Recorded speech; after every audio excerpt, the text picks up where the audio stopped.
امام جواد علیہ السلام یعنی امام محمد تقی علیہ السلام کی زندگی اور امامت ایک معجزہ ہے، اور ائمہ خدا علیہ السلام میں سے سب سے پہلے جس کو امامت بچپن میں عطا ہوئی، یعنی بچپن وہ امام بنے، وہ امام جواد علیہ السلام 7 سال اور کچھ مہینوں کی آپ کی عمر مبارک تھی کہ امام رضا علیہ السلام کی شہادت ہوئی، اور اس کے بعد آپ اس منصب امامت پر فائز ہوئے۔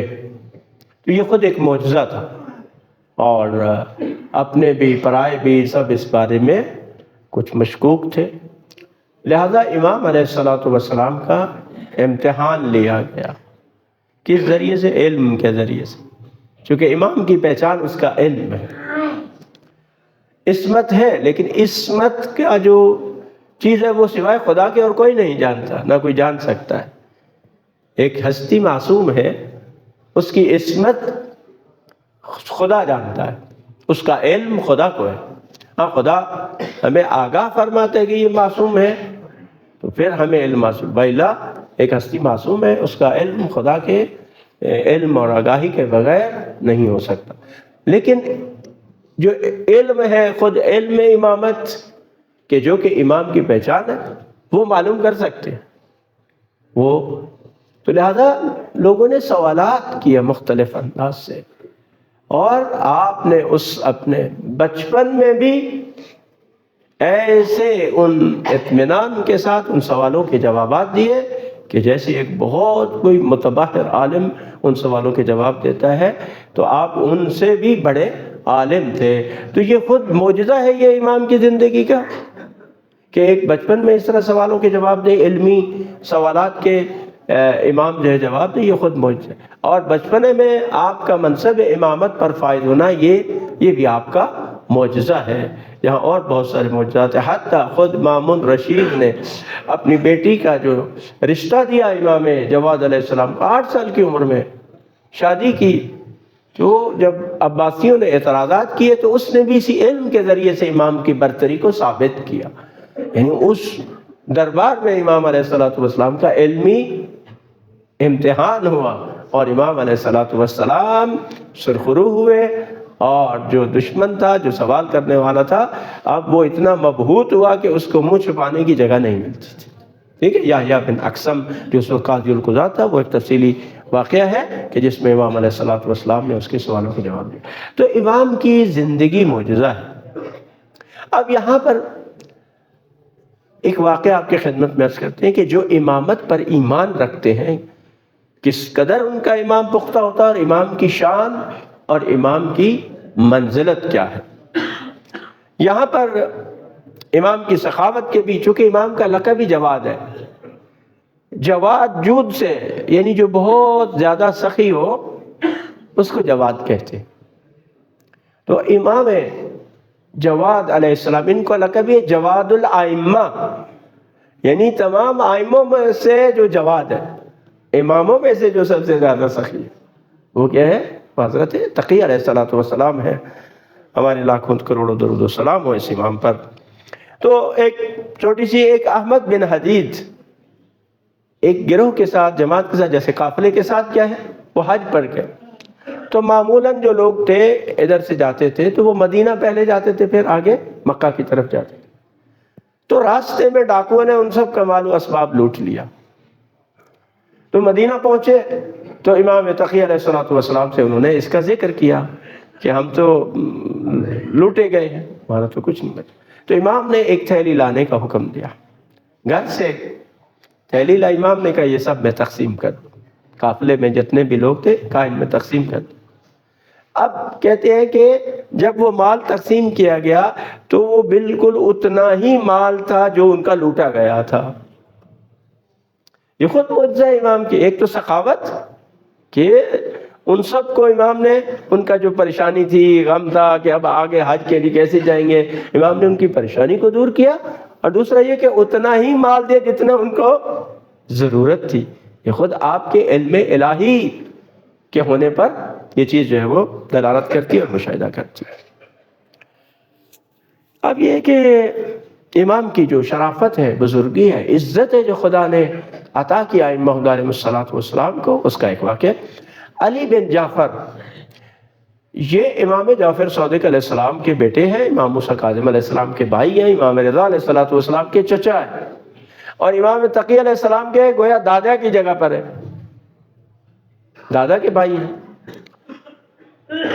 تو یہ خود بھی راوی حدیث ہے، بہت ساری روایات ان سے نقل ہوئی، علی بن جعفر۔ ایک راوی ہے محمد بن حسن بن عمارہ، وہ کہتا ہے کہ میں 2 سال سے مدینہ میں تھا، اور میں کیا کرتا تھا کہ علی بن جعفر سے رضی اللہ تعالی عنہ سے میں ان کے بھائی امام موسیٰ کاظم علیہ السلام کی احادیث نقل کرتا تھا اور لکھتا تھا، یعنی وہ بیان کرتے تھے امام کاظم علیہ السلام کی حدیثوں کو، میں ان کو لکھتا تھا۔ 2 سال سے کہتے ہیں میں مدینے میں تھا۔ ایک دن ہم نے دیکھا کہ علی بن جعفر اپنے شاگردوں کے ساتھ، ان راویوں کے ساتھ مسجد النبی میں بیٹھے ہوئے ہیں کہ اتنے میں دروازے سے حضرت امام محمد تقی علیہ السلام نمودار ہوئے، تشریف لائے۔ ٹھیک ہے، اب دیکھیں امام کی عمر 25 سال ہے ٹوٹل، جس میں امام شہید ہو گئے 25 سال، اور 8 سال کی عمر میں آپ منصب امامت پر فاز، آپ کا دور امامت 17 سال۔ اب اس میں آپ دیکھیں کہ یہ واقعہ 10 سال کی عمر کا ہو سکتا ہے، 15 سال کی عمر کا ہو سکتا ہے، حتی 20 سال کی عمر کا بھی ہو، تب بھی امام بالکل جوان ہے، اور علی بن جعفر کیا ہے، بوڑھے، ان کی عمر زیادہ ہے۔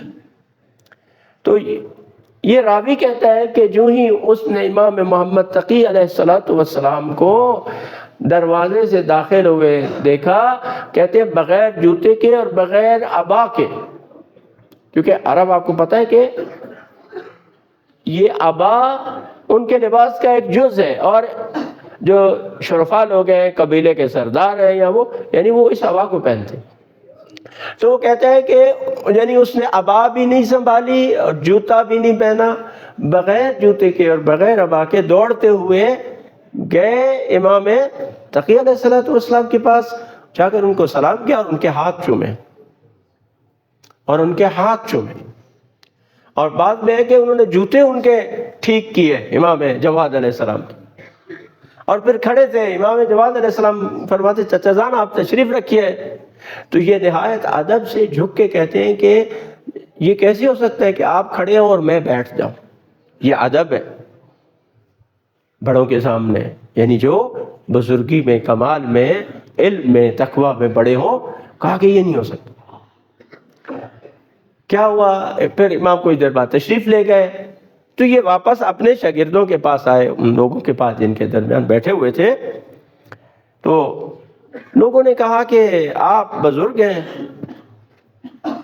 اور وہ آپ کے بچے ہیں، تو اس کے باوجود آپ ان کی اتنی تعظیم اور تکریم کرتے ہیں۔